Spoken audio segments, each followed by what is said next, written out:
आज आपण करूयात गुळाच्या पाकातील आंब्याचे गोड लोणचे। अगदी वेगळ्या पद्धतीने बनवलेले आहे हे।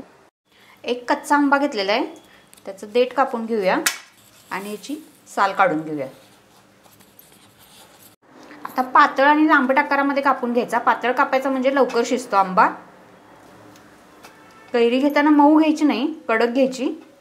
मी असं कापून घेते, हा पातळ पातळ कैरी कापून घेतलेली आहे आणि आपला मसाला होईपर्यंत मी पाण्यामध्ये ठेवलेली आहे। एक 10 मिनिट पाण्यामध्ये ठेवूया आपण, तोपर्यंत मसाला करून घेऊया। कढई गरम केलेली आहे।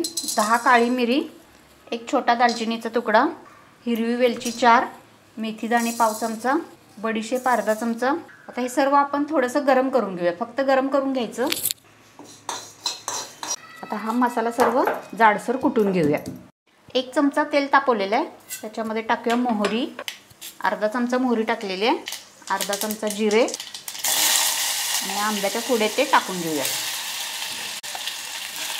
हळद टाकलेली आहे पाव चमचा, मीठ पाव चमचा, लाल तिखट अर्धा चमचा। आता हे सर्व आपण मिक्स करून घेऊया। मीठ घातल्यामुळे आंब्याला थोडंसं पाणी सुटतं वाफेमुळे। त्याला झाकण ठेवलेलं आहे, 2 ते 3 मिनिट असंच आपण झाकण ठेवून वाफ होणे यायला। आता 2 ते 3 मिनिट झालेले आहेत। त्याच्यामध्ये आपण जो मसाला वाटून घेतला होता तो टाकून घेऊया। मसाल्याची चव चांगली येते लोणच्याला, या इन्स्टंट लोणचं आहे हे। थोडंसं जायफळ टाकूया किसून। तर एक आंबा होता, त्याच्यासाठी मी अर्धी वाटी गूळ घेतलेला आहे, तो पण टाकून घेऊया याच्यावर। याला मिक्स करून घेऊया पुन्हा एकदा। थोडंसं पाणी सुटलेलं आहे, गुळामुळे अजून थोडंसं पाणी सुटेल। पुन्हा 2 ते 3 मिनिट शिजवून घेऊया। एकदम मंद गॅस ठेवायचा। 2 ते 3 मिनिटानंतर पाणी सुटलेलं आहे असं, आणि आपला हा आंबा आहे तो शिजत आहे, कैरी शिजत आहे आपली। अजून एक 5 मिनिट आपण शिजवून घेऊया, म्हणजे पातळ आहे थोडंसं, घट्ट होईल आंब्याचा सार आणि वेलची जायफळ आणि मसाल्याचा छान फ्लेवर येत आहे। तर पुन्हा मी एक 5 मिनिटासाठी झाकून ठेवते आणि शिजवून घेते।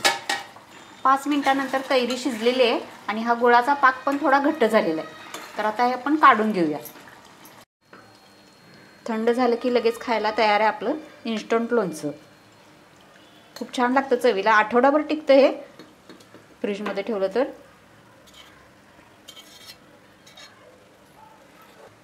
मस्त आंबट गोड तिखट चवीचं इन्स्टंट लोणचं तयार आहे।